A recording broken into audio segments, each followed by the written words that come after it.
evening. I make that 5 o'clock, so I think best to make a start. So, Mr. Merry, can I ask you to make the statement that you make at the start of the meetings, please? Thank you, convener. Welcome to this meeting of Dundee City Council, which is being held remotely in terms of Section 43 of the Local Governance in Scotland Act 2003. All members in attendance are able to fully participate in the meeting, which is being recorded. Should any member need to leave the meeting for any reason, can they please use the chat to advise of this? If a member loses their connection, they should make every effort to rejoin the meeting, but if this is not possible, the Committee Services Officer will note their absence for the remainder of the meeting. If you have to leave the meeting due to a declaration of interest, you must remain out of the meeting until invited back in. Would all members please mute their microphones when not speaking to avoid background noise, and turn off any smart speakers. Please start the meeting with your camera on. Your face will appear on the screen when you are speaking. If your connection is poor, you may wish to turn off your camera and see if this improves matters. If this doesn't help, you may wish to quickly leave the meeting and rejoin. If you wish to raise a point of order, ask a question, speak on any item or move a motion or amendment, please use the chat when the relevant item is called. The convener will then invite you to speak. Would members of the press and public please not post messages in the chat? Where items are for noting or where there has been no disagreement expressed, the convener will call for any member who has a contrary view to indicate this through the chat, otherwise the item will be agreed. Please would members not use the chat for any other purposes, as those joining the meeting by telephone cannot see the chat and therefore will not be able to follow the debate. Although we are operating in a different way, this is still a formal meeting of the Council and the required standards of behaviour and discussion are the same as in a face-to-face meeting. Standing orders will apply to the proceedings and the terms of the Councillors' Code of Conduct will also apply in the normal way. Does any member have any queries regarding this procedure? There are no queries, convener, so I will now ask the Committee Services Officer to take a roll call for the minute. Thank you. Thanks, Roger. Convener. Aye, I'm present. Councillor Alexander. I'm here. Councillor Anderson. I'm here. Lord Provost. Present. Deputy Lord Provost. Present. Bailey Dawson. I'm here. Councillor El Nakla. Present. Councillor Flynn. Good evening, present. Councillor Lynn. Present. Bailey Roberts. Evening, I'm here. Councillor Rome. Good evening, present. Bailey Sawyers. Yes, I'm here. Councillor Short. Here. Councillor Smith. I'm here. Councillor Toland. Hiya, yeah, here. Bailey Keenan. Apologies for Councillor Keenan. Thank you. Councillor Cruikshank.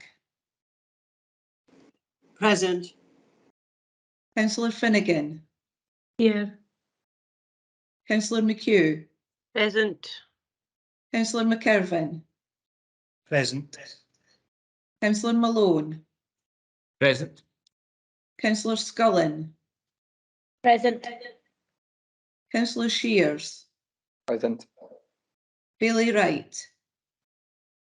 Apologies for Bailey Wright. Thank you. Bailey McPherson. Good evening, present. Councillor Coleman. Good evening. Councillor Crichton.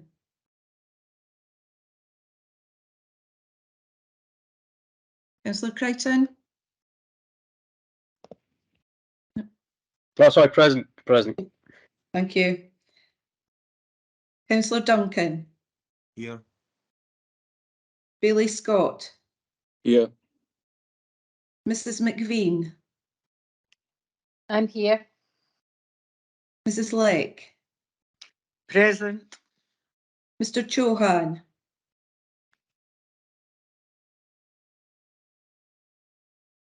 Mr Chauhan. Mr Baxter. Evening.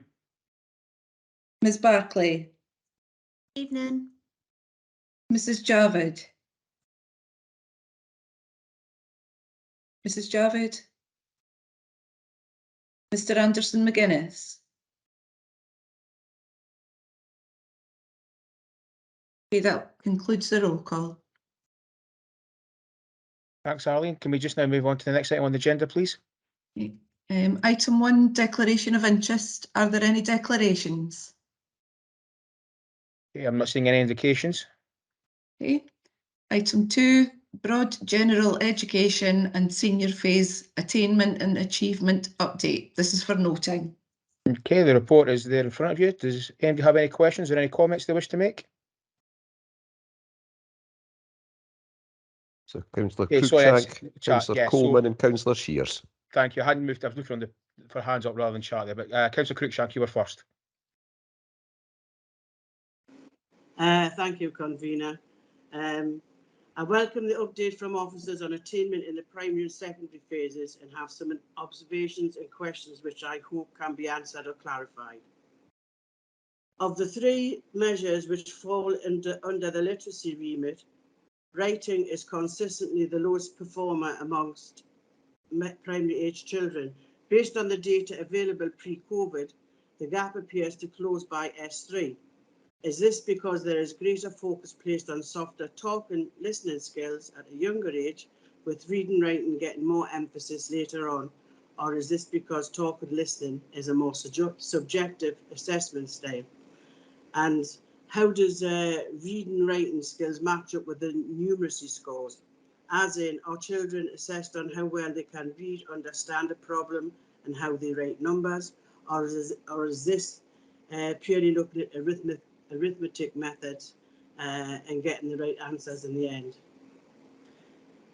I note that Dundee is performing at or slightly above the national average in some comfort, but this doesn't disguise the fact that each measure has declined between 2019 and 2021, coinciding with the pandemic. The biggest drops over COVID were among the primary 7 cohort, who by now have just gone into S2. Have these children been sufficiently prepared for secondary school, and will there be enough time to turn things around by the time those pupils are measured again in S3? The improvement in the attainment gap between 2017 and 2019, SCQF level 4 gap from 14 to 10% and SCQF level 5 gap from 27 to 19% is clearly welcome, but the job is far from done, with much more still to be done. The gap at SCQF level 4 has narrowed thanks to an equal combination of least advantaged children performing slightly better and more advantaged children performing slightly low. At SCQ5 level 5, however, this has been a genuine 5-year improvement at both ends of the scale, plus 10% for less advantaged children and plus 5% for more advantaged children. And finally, school leavers moving on to positive destination continues to be high, which is very welcome and encouraging. But how does this compare to the national picture or other comparable authorities? And making sure that we're not just put a positive destination down as someone moving into McDonald's on a 4-hour contract, etc. Thank you. I know that was long, but thanks for indulging me. No, happy to do that. Mrs. May, I think you're on the call, whether you want to answer it or you want Mr. Fleming to answer that. I'll pass it over to you first. Okay, thanks, Convener, and thanks to Councillor Cruikshank for giving us a real high-level summary of a very mixed report with some really good news in there and some real improvements, and also areas where, to use her words, the job's not quite done yet. And of course it's not, and there's never complacency, and we're always looking to continually improve. There are some quite detailed questions there that I will ask the Head of Education to answer in a moment, if that's okay, Convener. But just on the positive destinations and looking looking for national comparisons. I will just remind committee that at the end of September we get the update from Insight where we get the national data, and so we are able to make comparisons at that point. And it would be our plan to come back to committee with some more detailed comparator data at a future time. But I'll hand over to Mr. Fleming, I believe he's on the call, and maybe pick up some of the detail, for example, around that writing question and the questions around the links with literacy and numeracy. Thank you. Thank you, Audrey, and thanks, convener, and thank you, Councillor Cruikshank, for the comments and indeed the questions. I'll endeavour to answer them as best as I can, but please do come back to me if I haven't quite in there. Councillor Cruikshank, as you referenced, Table 1 does show that there was a slight dip in attainment in BGE at Primary 1, 4 and 7, where that data was collected between 2019 and 21 because of the global pandemic. But despite the pandemic, as we know, impacting disproportionately on those affected, most affected by poverty, for example, the percentage of pupils in Dundee attaining the appropriate level using the Primary 1, the Primary 4, and Primary 7 combined measure is above the national average now in reading, in writing, in listening and talking, in literacy, and also in numeracy, as can be seen in tables 2 to 6. You referenced, Councillor Cruikshank, about the Primary 7 data, in particular the readiness for secondary school.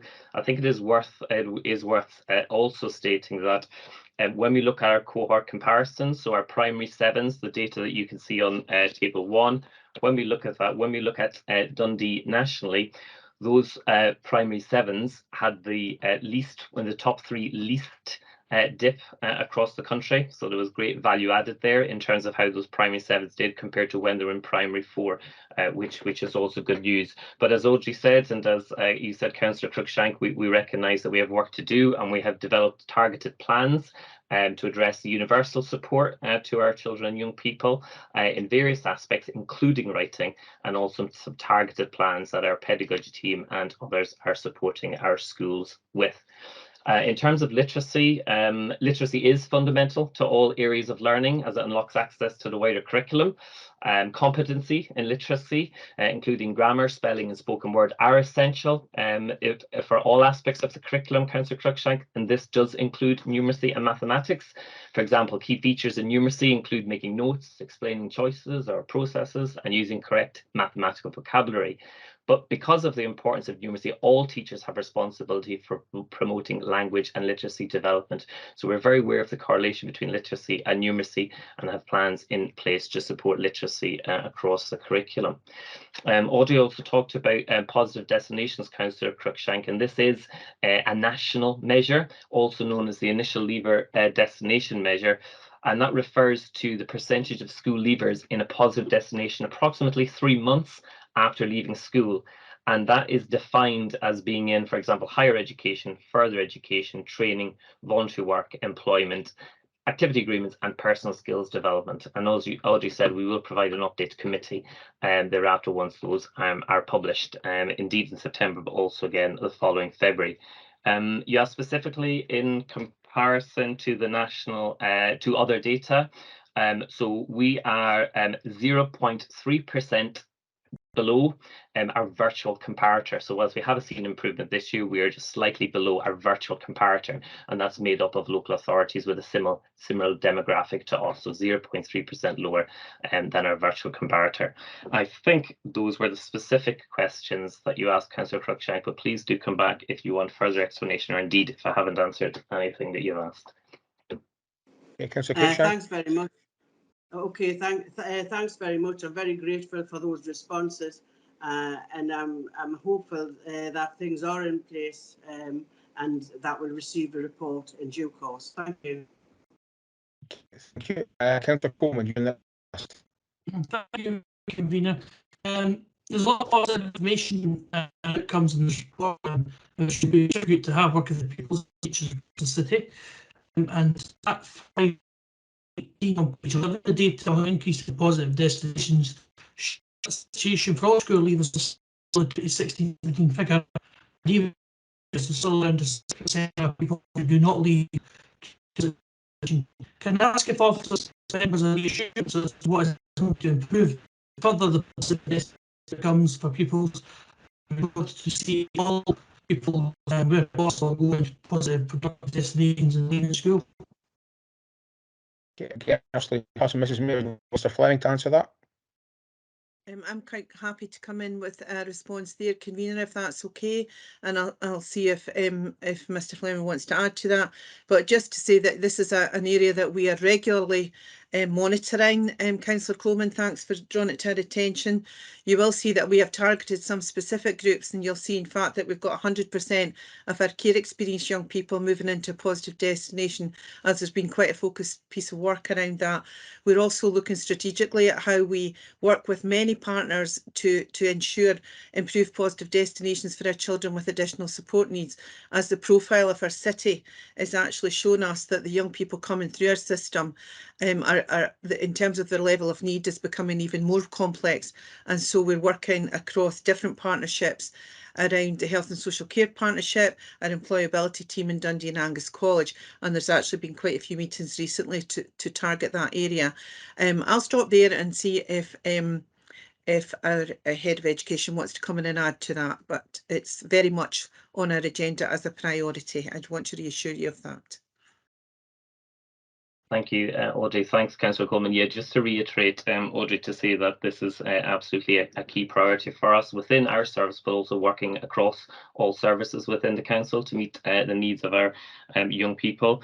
Just in addition to what Audrey said, we're working now particularly very, very closely with SDS, Skills Development Scotland, to ensure that we provide targeted support for those young people who are entitled to that in our schools. This also very much links with one of our transformation projects, which is around school attendance and involving key partners, as Audrey referenced, Skills Development Scotland, and particularly Dundee and Angus College and other services within the council to ensure that we improve this percentage further. Thank you. Okay, Councillor Coleman, you happy with that? That's fantastic, thank you. Okay, Councillor Shears, you're next on my list. Yeah, thank you. And it's kind of been alluded to there, the same table that Councillor Coleman was just referring to. We see 100% of care experience leavers are in positive destinations this year, which is a significant jump over the last 5 years. So just wonder if you could go into specifics, what's being done for care experience leavers and what's in the pipeline to make sure that we stick closer to 100% than the 71% of 1920. Okay, so again, get yourself off mute. I'll just again pass over to officers. Mrs. Mayor, if you want to start with this. Yeah, happy to say, just to repeat briefly what I touched on there, convener, that this has been a targeted group for us, and this has very much been a success of our integrated children and family service, working very closely with our colleagues in our social work teams, working with targeted young people to come together to look at plans for their next steps. Again, working in partnership with Dundee and Angus College, some real targeted work there about identifying young people and giving them additional support early on in their school career to ensure that we're working with folks who are caring for them in our children's houses as well as our social work team. So very targeted approach, and we'd want to continue that, and we're always looking to improve what we do. Even with 100% there, we would want to make sure, you could imagine every cohort of young people coming through the care system are different and are treated as individuals, and it's really important through looking at our CHUS plans, our team around a child, our transition arrangements, that we continue to focus on individual needs, and that would be our plan to continue to do so. Thank you, convener. Okay, Councillor Shears, are you happy with that? Yep, seeing a nod. Okay, so next one on my list is Councillor Malone. Yeah, convener, I'd like to start off by welcoming some of the information that's in this report. As the Director, Audrey May, said, there's still work to be done, and we shouldn't be complacent looking at some of these statistics, and I'm sure that's what the team will continue to do. One of the things that I'm asking you, convener, if you would kind of support me in congratulating principal teachers, families and support staff for the change of direction of some of these. I think principal teachers in particular, given the last few years, should be given special mention for dealing with the COVID crisis and dealing with the outcomes of that. And to have a report like this before us, although there are areas that we all agree that we would like to see improved. So just with that caveat, I'd like to ask a question. When we look at the data surrounding attainment. We've got the data for the quintile 1, but quintiles 2 and 5 are aggregated. So what we don't get a sense of is what's happening within those groups. And I'm just wondering if there'll be more information forthcoming that'll give us an understanding of what's happening in the different groups at different levels of social deprivation, because it may be that one group's outperforming itself up compared to previous years, but others are going down. We don't have that information. So I'm just wondering if a further report will come before committee that'll dissect some of these figures and give us a better analysis. Okay, before I pass over to Mrs. May, just your first point, as you will probably have seen, when the exam results came out, I obviously had a bit in the press where I made that exact point. I did thank staff, parents, families, and particularly young people themselves for the hard work they've done. It has been a really difficult couple of years with the pandemic, and I know it's been really difficult for everybody in schools to, over that period in time with different ways of doing assessments and exam results over the last couple of years, and it has been a real challenge for everybody in school. So happy to reiterate again tonight the comments that I made several weeks ago in the press, and thank everybody in our schools. I thank the families and thank the young people for all their hard work. So more than happy to reiterate my comments from a few weeks ago. Mrs. May, I'll hand over you now for the specific answer to the second question. Again, thank you for the comments, and I'm sure colleagues across the service will appreciate that being noted in committee, convener and Councillor Malone. Thank you so much for that. Just to say absolutely yes, we have had some conversations across the team about bringing more regular updates around attainment and achievement, and absolutely no issue at all to break down the data in different ways, dissect it in different ways that can give you even more information, and happy to take any feedback on that will feed into future committee reports.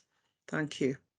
And just to add to that, that's something I've been pretty keen to do, and I've already had conversations with officers about that, because I actually think the way that we present this on tonight, there's a lot of information in there, and sometimes the minutiae gets missed. Sometimes that's good and sometimes it's bad things that get missed, and I think it'd be really good and helpful for us to do the committee reports differently so that we can actually look into things in a bit more detail on committee, because I think that does get missed a bit when the report is set out the way it is. But Councillor Malone, I'll let you back in. Yeah. No, it was just to thank Audrey for the answer. I think that we all have a vested interest, and we're all committed to seeing the education standards in the city increase. And I think any more specific information would be welcome so that we can do proper analysis and understand what's going on within these sector. I'm sure the other local authorities are aggregating these quintiles as well, but I think we need a much more nuanced report so we could do the analysis and ensure that everybody's getting the same opportunities to learn. And I'm sure they are, but everybody's getting the same opportunities to learn. Okay, thank you for that. So the next one I have is Councillor Crichton. Thank you, convener. I'm just looking to table 3 on page 3 of the report. It was good to see the combined P1, P4 and P7 percentage of pupils achieving the curriculum for excellence for writing ahead of the 2021 figure. However, both locally and nationally, around 30% of pupils are not making the level by primary 7. I was just wondering if officers could answer for me what additional steps you're taking to assist those pupils who do not meet the curriculum for excellence levels to ensure that they go to secondary school fully equipped. Okay, again, I'll pass over to Mrs. May. Thanks, convener, and thanks for the question, Councillor Crichton. I think I'll ask our Head of Education to answer that one because he's closer to the detail. Thank you. Thank you, Audrey. Thanks, convener. Thank you, Councillor Crichton, for the questions. That approximate 30%, obviously, depending what measure you're looking at, will be made up of a number of children and young people with different needs, and some of whom have additional support needs, who do not always meet the national benchmarks. And as you'll see in this report, we've endeavoured to put in some of those achievements and attainment which are really, really important to us. So a number of those young people will have individual milestones and individual plans where they'll have targeted support. We have quite a robust moderation and robust tracking procedure in place where schools enter data 3 times a year, and we as the central team as officers work with the leaders in the schools at each of these occasions to respond appropriately to adaptive plans as the year's going on, to ensure that support is given not just at the high school but continuously throughout the academic session as well. Okay, Councillor Crichton, are you happy with that response? More than happy. Thank you, Mr. Fleming. Okay, Okay, no problem. So I have 3 people left who've got their hands up who wish to speak. So they'll be the last 3 we'll have in this debate. And the first one is Mr. Baxter. Thank you, convener. My question relates to page 14. It's section 7.1, and it's the final part of the second last point that's there. Can you, convener, expand to the committee on what delivering our promise is and what will it entail? Okay, Mrs. May, do you want to respond to that first of all? Absolutely. Again, I also have my head of Children and Justice Social Work on the call, Glenn Lloyd, who might want to come in and add to this. But obviously we see in the delivery of the promise, which of course came from the National Independent Care Review, as something that cuts across the whole service. So I know that sometimes when folk focus on the promise, you think about social work and social work only, because it refers to care experienced young people. As you've seen from some of the data in this report, we have had a focus educationally as well on our care experienced young people to ensure that we see them as some of the young people who in the past have underperformed or not reached their full potential. And so we want to work very hard with them and the people who care for them in order to make sure they have, you know, the best transition into future success, whether that's in work and training, in further education or higher education indeed. And as you can see from a lot of the young people with additional needs, and including in our Rockwell establishment, where a huge majority of our young people are care experienced, you can see the qualifications coming out of those particular establishments, which has shown real progress here. So to deliver the promise is absolutely something that the whole service wants to do, working together to ensure that young people have the best care plans, have the best child plans, have the best opportunities to be supported within their family and their neighbourhood and their community, with their siblings, if it's possible. So everything that the Independent Care Review challenged us to do across the system in Scotland, we're trying to do in Dundee for our care experienced young people. I'm going to ask Glenn Lloyd to come in and maybe add some more detail around that, but I would just want to emphasise that this is very much a major priority for all of us across the whole of the Children and Family Service. Glenn, are you okay to pick some of that up? Thank you. I am. Thanks, Audrey, and thanks, Mr. Baxter, for the question, because we were one of the first partnership areas and first local authorities to implement the findings of the Independent Care Review when it was published in February 2020 in the form of our promise to care experienced children and young people. And that was obviously approved by elected members, I think, if I remember rightly, in June 2020. So we're quick off the mark because it's an absolute key priority. And the action plan that relates to that consists of 5 different categories that relate to each of the foundations of the promise. So there's a range of actions outlined under scaffolding, under voice, under care, under family, under people, and they're all designed to promote a multi-agency holistic approach towards improving the care and well-being and educational attainment of our care experienced children and people and care leavers. And in particular reference to schools, for instance, we've implemented, both before the publication of that report and after, a range of measures. And the measures include a charter within schools where we've reduced the number of school exclusions. They include the introduction of pupil support workers in each of the 8 secondary schools, work with Dundee and Angus College to support care experienced children through into transitions into further education, implementation of continuing care, and work between our through care and aftercare team and employability services. But as Audrey said earlier, we're not complacent. We're building on that, and we've either got in the pipeline or plan to develop a range of other initiatives as well. So for instance, we're currently engaged in conversations with the Chamber of Commerce to increase the range of employment opportunities for care experienced children and young people. We're reviewing our approach towards older young people in general, including in relation to their transitions from school and post-school destinations. And as you know, we've recently introduced MCR Pathways, the mentoring initiative, back in the spring. So it's a range of measures, and as a council and as a partnership, we're absolutely committed to care experienced children, young people and care leavers. Okay, Mr. Baxter, are you happy with that response? Yeah, okay. So I have Mr. Chohan and then Councillor Tolland, and that'll be the last 2 we'll take on this debate. So Mr. Chohan.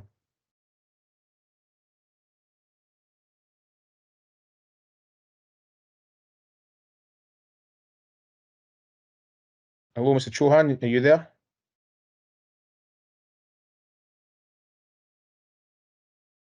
Okay, what I'll do is we'll go to Councillor Tolland next, and then we'll try and get Mr. Chauhan back after that. So, Councillor Tolland, I'll come to you. Thank you, Councillor Toland, just for the record. This is maybe a statement phrased as a question. I'm aware that, you know, it is a poverty-related attainment gap. I think that the results in 2021, whilst there is a dip, I think that it holds pretty well, considering the extraordinarily difficult times that we had. I think it shows great resilience in the kids and the families, as well as the education system as well. This kind of brings me to my question, which is maybe an unfair question, so I apologise. We are about to enter into another crisis, and you know, experts are saying that this crisis could be even worse in terms of poverty and health than COVID was. How resilient do you think we are to keep this attainment up against the massive difficulties that we're about to face over the next 6 months to a year or even more? Okay, Mrs. May, I'll ask you to reply first of all.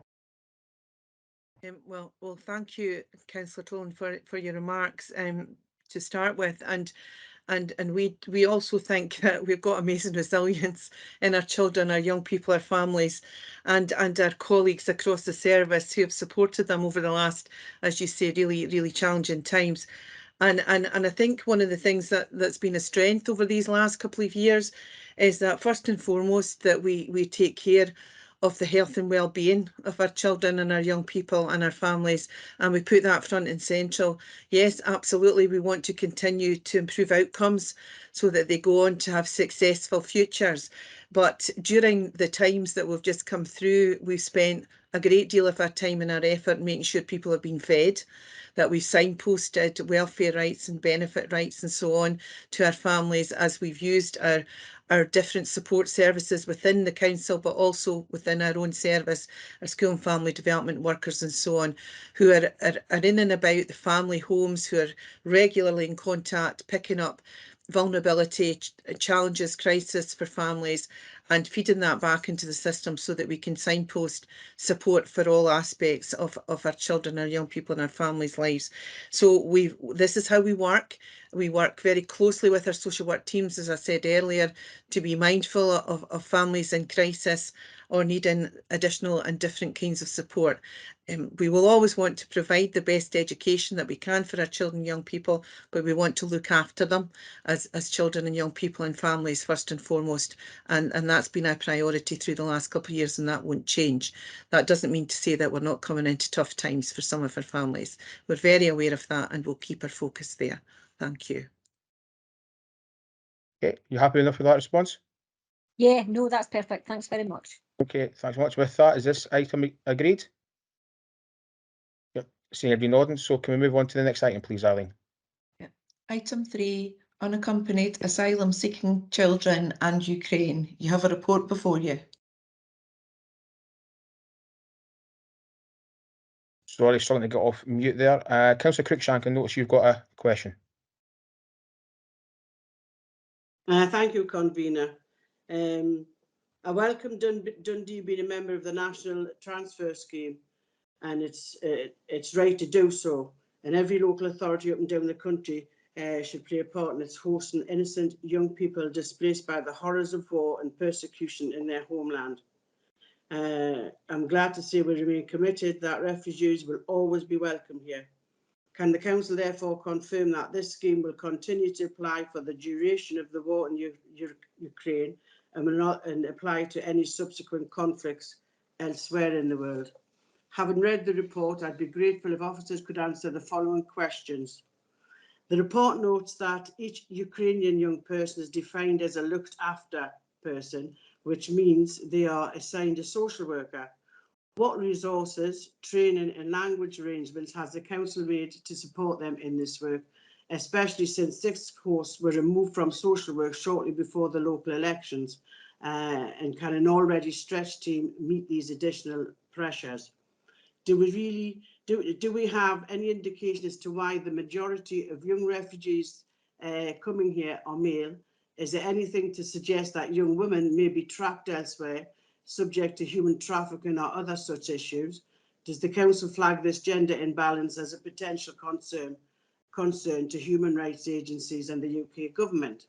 And how many young people apply to stay here permanently, and how many are granted? I understand most may wish to return home eventually, since they likely didn't want to leave in the first place, but that may not always be feasible depending on their circumstances. I hope that we do everything we can to make Dundee an attractive and welcoming place where people may want to settle and rebuild, and I'm sure that we do. And if the Syrian resettlement scheme's anything to go by, it's been a really good point for us here in Dundee. Thank you very much. Okay, I'll just pass over to Mrs. May to answer your questions. Thank you, Convener, and thanks again, Councillor Cruikshanks. There's a few things in there that I will ask Glenn Lloyd to pick up on around the care experience lack, if you like, allocation and social work allocation. But I will just start by saying, yeah, we have an amazing accessibility and inclusion team who will be working their socks off, and I know across the RIC we've identified different colleagues, different teachers who can support the language barriers, that we're working with all of the children and young people who are coming in seeking asylum, not just from Ukraine, but we've stepped up resources and support for Ukraine's just in the last few months, as you would expect. So just to just cover that bit off, and maybe then hand over to Glenn to pick up the other aspects around the social work allocation and how that's working in terms of permanency being granted and any gender imbalances. Glenn, thank you. Thank you, Councillor Cruikshank again, and thank you, Audrey. And yes, at the moment, at least all Ukrainian children and young people are supported by different social workers in different teams across the service, under the status of them being automatically classified as looked after children. They all receive support and guidance in relation to some of the legal complexities that apply to this, access to interpreters, for instance, as well. Going forwards, we're actually in the process of exploring setting up a designated team, though, where we can target some ongoing specialist training and build up the capacity and expertise of that team specifically in relation not just, for instance, to Ukrainian children, but also unaccompanied asylum-seeking children generally. So we've reacted at pace. We're supporting those social workers dispersed across the service, but going forwards, we want to set up a designated team to try and build on that. And in terms of applying for permanence, my colleague Alison Lucas, who's been coordinating much of this work, is closer to that particular question. And Alison is on the call, and I'm wondering if I could possibly bring Alison in to answer that question. Okay, yeah, thanks, Glenn. It's all the unaccompanied asylum seekers who come through the National Transfer Scheme have designated looked after status, as opposed to a lot of the Ukrainian young people who come with their families, and that's different arrangements. So all the young people that come to the city apply for asylum and to stay in the country, and at the moment the young people that we're looking after have all been supported to do that, and there's different legal supports that we put them in touch with, and that's all working quite smoothly, I would have to say, and that is a matter that is really out with our hands. All the young people at the moment have remained in Dundee, but whether they will remain in Dundee beyond having more legal certainty, we'll just have to wait and see. But there is a dedicated process to support them with that, and that is all accessible, and all the social workers who are working with the young people, that is one of the first tasks that they do, is to make sure that they have the appropriate legal representation to progress their request to stay in Britain in general and Dundee specifically. So sometimes the young people don't, they might want to go to a different city, and that can be quite challenging. And we try to work across different local authorities to support that. But hopefully that answers your question. You happy with that, Councillor Cruikshank? I'm very grateful for both the responses from Glyn and from Alison. Sorry, I've got a barking dog here. The one about the gender balance. Can you give us some insight to that, please? No need to apologise. I often have the same problem with a dog in my house as well, but I think it was about the gender balance that you were asking about. I think I caught that. Yeah. I don't know, Mrs. May, who you want to answer that. The answer is, you know, we do see that gender imbalance in terms of more young males coming into the country.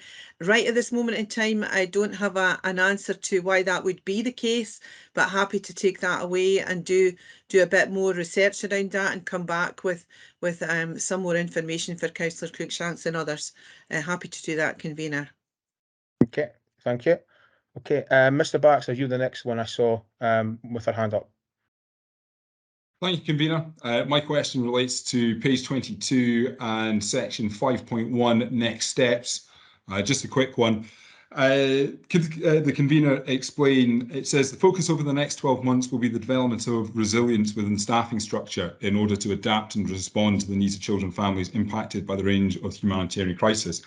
In layman's terms, what does this mean? And then how will it be achieved? And how are you going to measure workforce resilience? Yeah, Mrs. May, we'll start with you again. I don't know if you want to answer that or pass that one on. I think my colleague Glenn Lloyd kind of touched on that, so I'll pass back to Glenn. He picked up, you know, that we were looking at a dedicated team. Obviously, there've been lots of activity over the school holiday period, and we've just all kind of sleeves rolled up and rallied round to get children, young people settled and into schools and so on. But there is now that we've got a bit of breathing space and opportunity to create a dedicated team. So Glenn touched on that, so I'll hand that back to him. Thank you. Thanks for the question again, Mr. Baxter, and thanks, Audrey. And there's little I can add really to Audrey's response, other than to say that obviously we've reacted very quickly with a lot of flexibility, and the social workers have put their front foot forward and responded, as you'll hopefully see in the report, really, really well.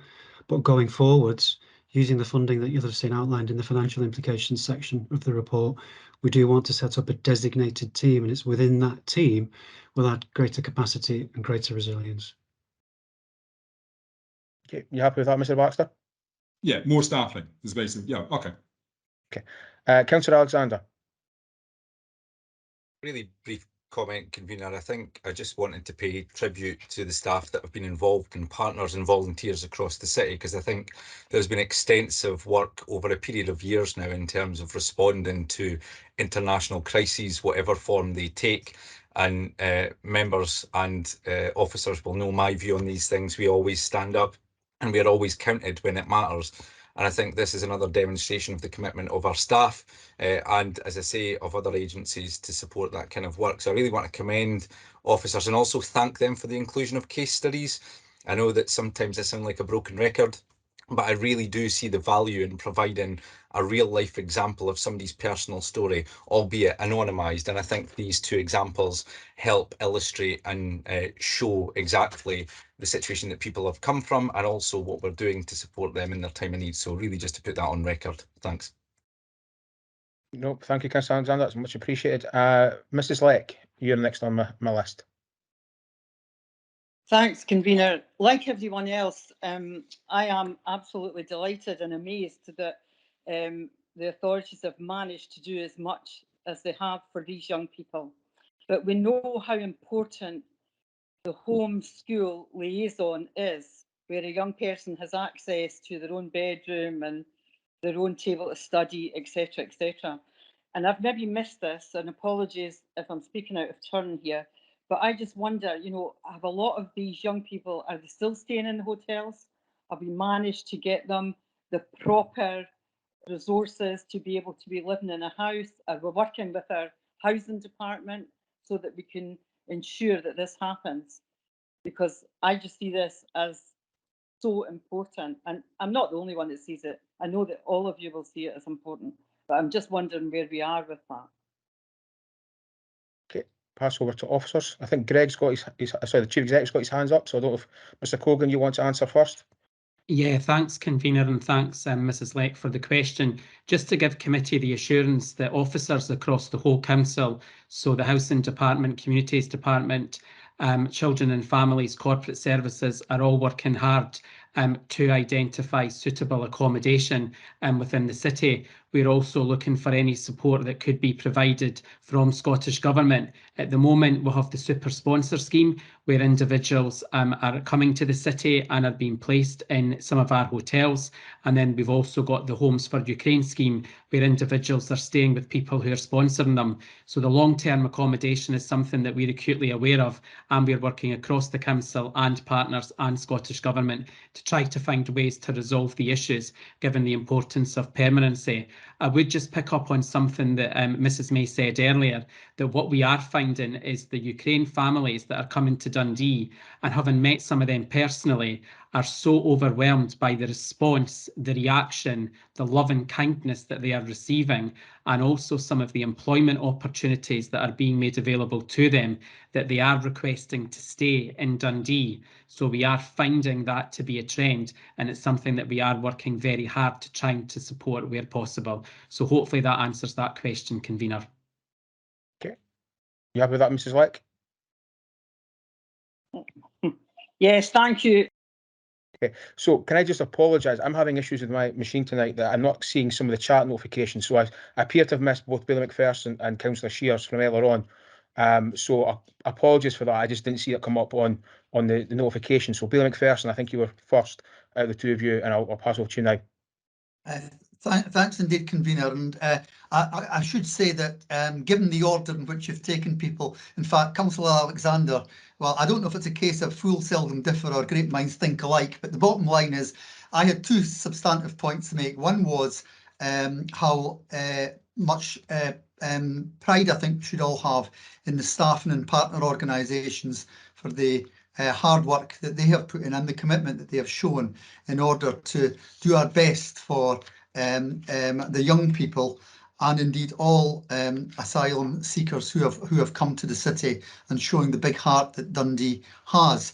And also my other point was really around the case studies, which Councillor, so I'm not going to boil tatties more than are really required, but I do want to home in on one particular aspect, because it was very good to see in the case of both A and N, the two case studies at the rear of the report, how their progress has been so positive.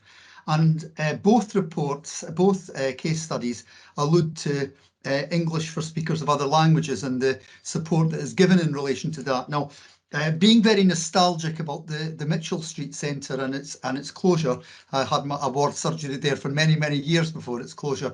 I was actually very keen to see the facilities that Adult Learning now has down at Shore Terrace, which I did finally get round to seeing last week. And I have to say, to be fair, I'm very impressed. For a start, it's very central, but also the facilities, both in terms of access for people with mobility difficulties, but also the quality of the accommodation, I think is very good. So it's only one aspect, but obviously ESOL is very important in relation to supporting those that come to the city as asylum seekers. I think we should take a lot of pride in the hard work and the commitment that staff and our partner organisations have shown. And I'm grateful for this report, which I think has been very useful indeed, convener. Thank you. No, and thank you for your comments, Billy McPherson, and apologies again that I missed you through the chat. So Councillor Shears, you're next. Yeah, thank you. And just to echo what everyone else is saying, that this report should make us all feel very proud of our city, and especially the services that have been given to these children coming in the worst circumstances. My question kind of talks about what happens as they get older, leave the school system. So looked after children that are resident of Dundee are in receipt of through care aftercare, which is continued support, financial and services. Could you just reassure committee that asylum seekers will also get the same support as they leave the school system, the same level of through care aftercare? Yeah, I think Mrs. May, are you happy to answer that one? Yeah, if you need more details, I'm sure Glenn could come in, but yeah, I would want to just give that reassurance that that's how we're looking after all of the young people, and at different ages and stages that will become through care and aftercare. Yes, so give the reassurance. So thank you for that. With that, I don't see any other questions. So can this report be agreed? Okay, thank you. So Arlene, can we move on to the next item, please? Item 4, Big Noise Douglas progress update. This is for noting. Okay, so the report's there again in front of you. Does anybody have any questions or any comments? I think Councillor Shears, you were just first before Councillor Malone, so Councillor Shears. Yeah, thanks. So my question is about funding. I can see in the financial implications that there's been a further commitment of just over 600,000.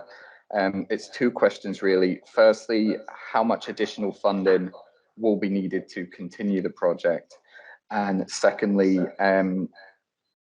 are we working with the Scottish Government on this as well and requesting funding directly from them in order to keep this programme going?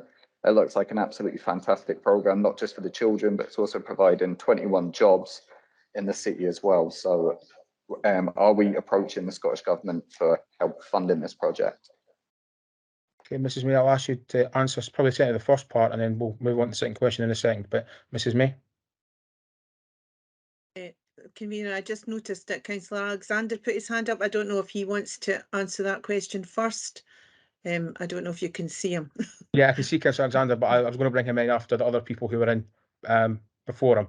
You might want to make some comment at that point, but if you want to answer Councillor Shear's first question, and I'll come to the second.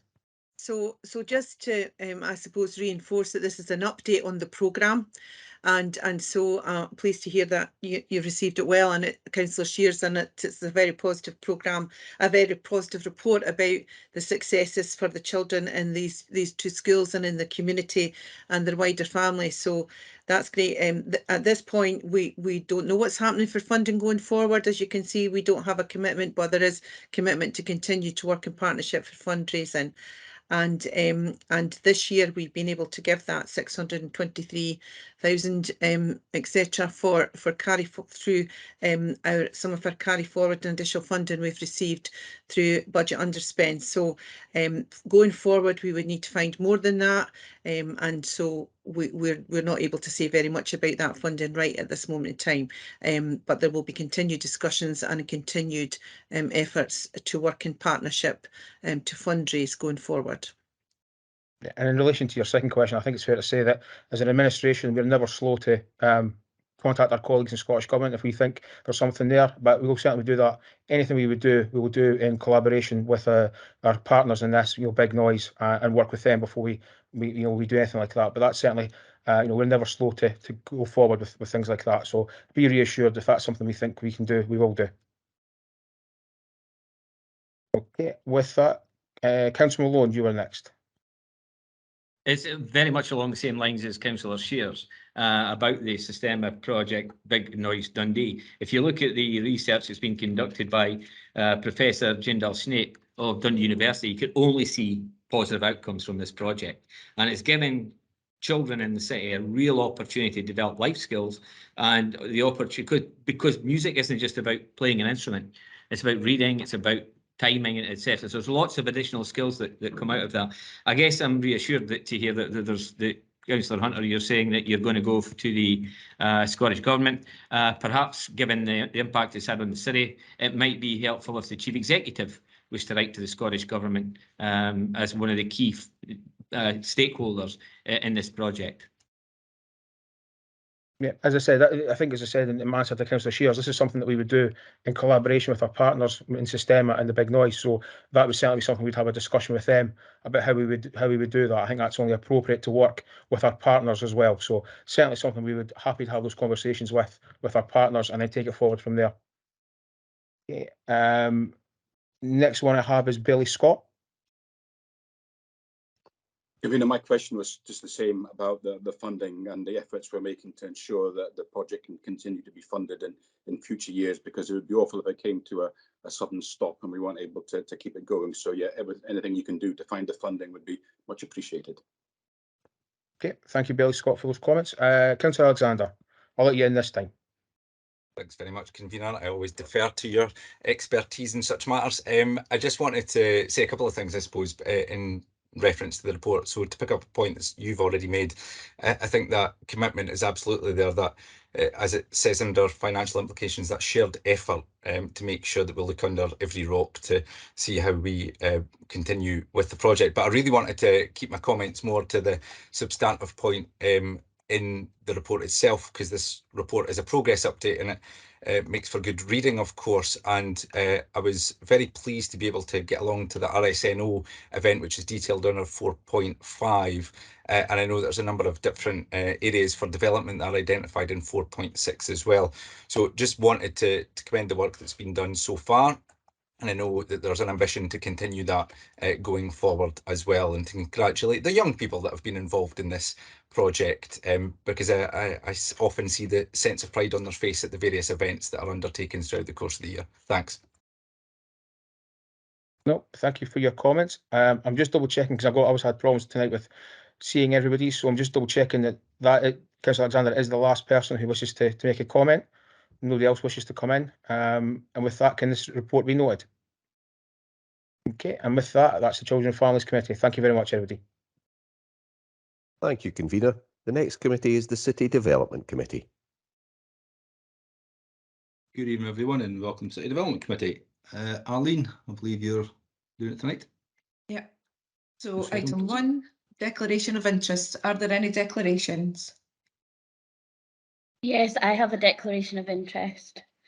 When it comes to the outdoor hospitality space permits, I have a business in the city centre, so I'll have to put a declaration of interest in for that. Thank you. That's noted. Anyone else? Nope. So move on then, Arlene, please. Item 2, Dundee City Council, Union Street, Dundee, prohibition of driving order 2022. You're requested to make the order. Quite straightforward. I'm just looking for a committee to accept the request to make the order despite the objections that have been put forward. Sorry, Councillor Cruikshank, was that referring to this report? Because I've just got a bit like Councillor Hunter tonight. Yeah. Okay, thank you. Can you come in, please? Thank you. I note the recommendation to forge ahead with the permanent pedestrianisation of Union Street, despite the objections. And I'm minded to agree that turning more space over to people instead of vehicles is, on the whole, a good thing. However, as one of the councillors whose ward this falls within, I am obliged to seek assurances that these objections will be addressed and not simply dismissed. In particular, I share the concern of one constituent who commented on the street furniture and decoration starting to show signs of their age. Presumably these features started out as temporary items and will soon be replaced by something more suited to a permanent presence. The quality of the public realm is a key part of our city development plan.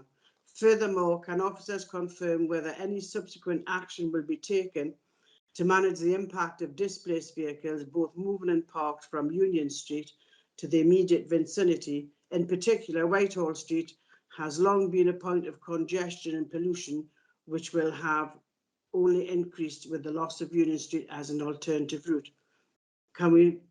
We cannot make such a significant change to one street without mitigating the consequences elsewhere. Thank you, Convener.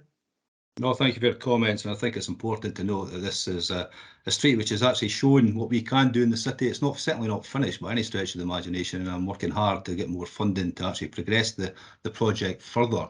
And there's a step-by-step progress we are doing here. But I'll bring Mr. McNaughton in to maybe answer your comments. Mr. McNaughton. Yeah, thank you, Convener, and thanks for the questions, Councillor Cruikshank.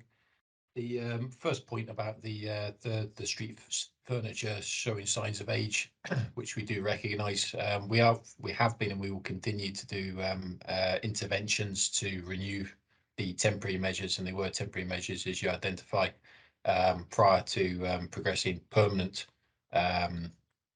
improvements if this order is approved today. We have bid in for the permanent work to stage 3 bid fund. We are going to in October, which will be determined at the end of the year, which we're hopeful for, owing to the success that we've experienced and recorded from the temporary measures.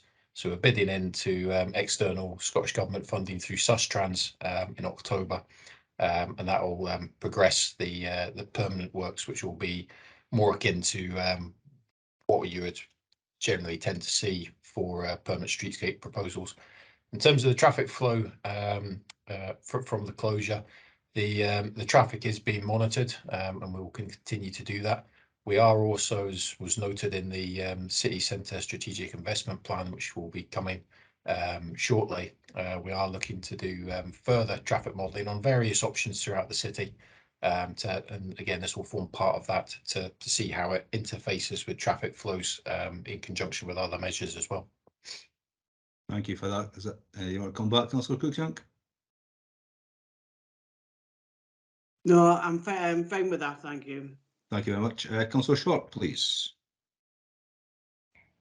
I just take this opportunity to thank yourself, convener, and the officers who basically widened the opportunity that we had in Union Street. It did come along, Spaces for People, right in the middle of COVID, and it was a very difficult time, and I was contacted by some of the businesses there. They came via some other elected members sometimes, but they got to me eventually, and the fact that UNESCO City of Design was involved, it was a much wider question than just, you know, putting up some plastic barriers and being done with it. There was a lot of care and attention, and that continues to the day with the unit that's opened up, the ex-Lorraine Law unit, that is now being used as an opportunity to speak to people about what they'd like to see for Union Street. So I can only see it as a positive.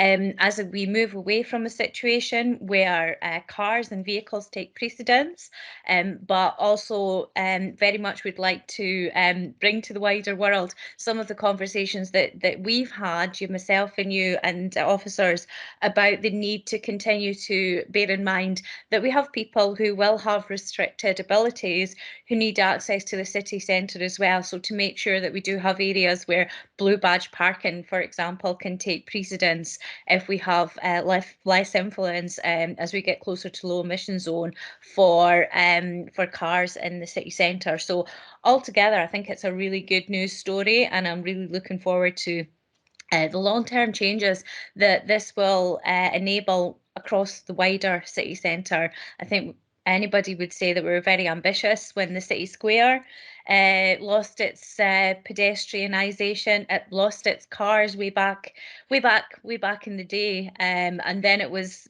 buses out of Reform Street and Murraygate. We've come a long way compared to some cities that are just looking at it now, and hopefully we can continue to lead that way and show that people take precedence and enjoy the services that are available in our high street. Thank you, convener.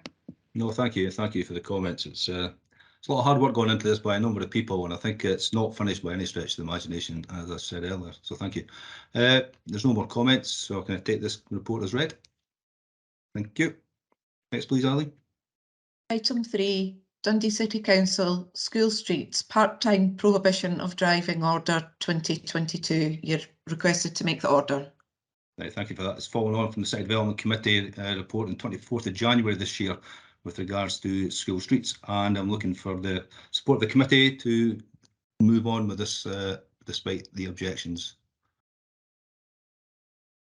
I see no comments, so we'll take that as agreed. Thank you very much. Next, please, Arlene. Item 4, Annual Road Safety and 20 mile per hour progress report. This is for approval. This item provides the details of the Scottish Government's road safety framework to 2030 and summarises Dundee's road casualty statistics in 2021 against the national targets. Also seeks progress to the programme of road safety interventions at accident cluster sites and further implementation of 20 mile an hour zones across the city. Councillor Cruikshank, I think you were first there. Thank you, convener. That was for the last one, but I do have a question on this one. Oh, my apologies. Sorry. That's okay. I'll let you off. Right.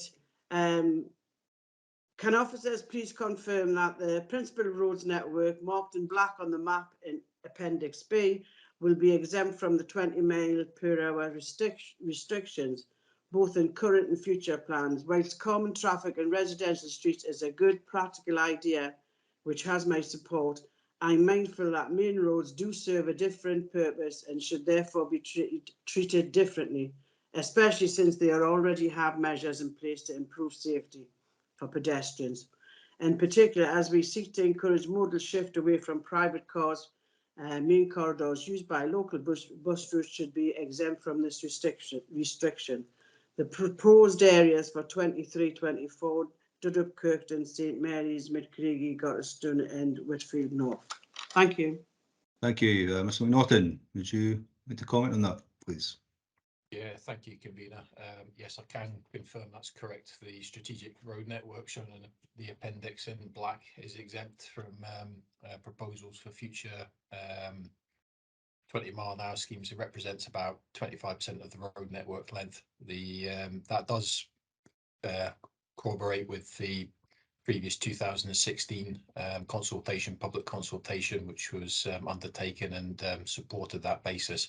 And it's also expected to also marry in with the forthcoming Scottish Government guidance on where appropriate 20-mile-an-hour roads should be. So yes, the strategic road network will be exempt from 20-mile-an-hour.